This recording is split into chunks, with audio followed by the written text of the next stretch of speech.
Старый Сухум был спланирован очень комфортно. Его градостроительной единицей был квартал, со всех сторон огороженной общественной территорией, а внутри него пространство для жителей домов.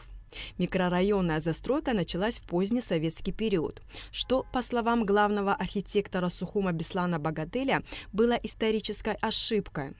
А все потому, что изменение планировки города стало одной из причин хаотичности застройки и увеличения в центре зон для автомобилей в ущерб пешеходных пространств. В период индустриализации начинается активная застройка. На чистом поле разбрасывают просто дома, пятиэтажные, девятиэтажные, типовые дома, чтобы быстренько заселить людей. Это тоже историческая ошибка.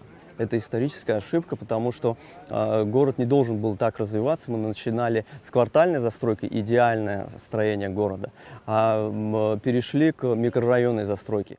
Много лет общество волнует тема сохранения исторической среды городов. Негативно воспринимается хаотичная застройка и самострой. Впрочем, как говорит Беслан Багателя, самостроя становится меньше. Чтобы свести к минимуму эту проблему, при администрации столицы должна работать группа людей, которая мониторит город.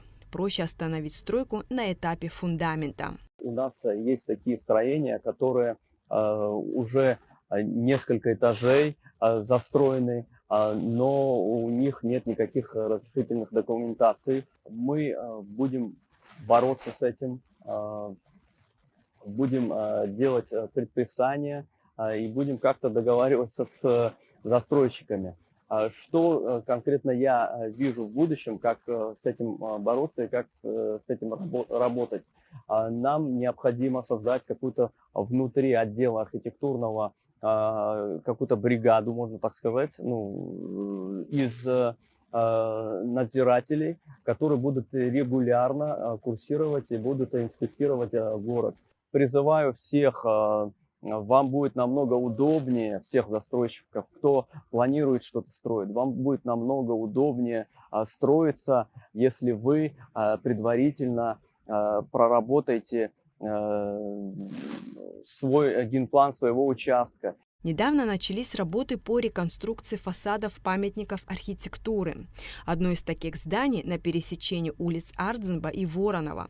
Оно входит в список памятников архитектуры. Здание Абиги начнут реставрировать в следующем году.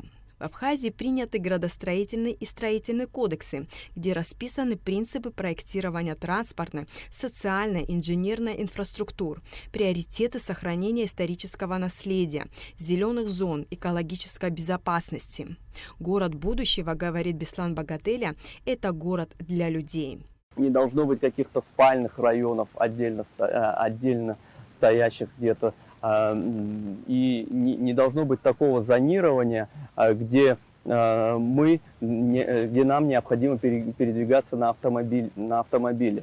Город должен быть для пешеходов в первую очередь, а пешеход – это доступная среда, то есть доступ до школы. 15-минутный город – это удобный город для всех. Город не может застыть в исторически обозначенных архитектурных формах.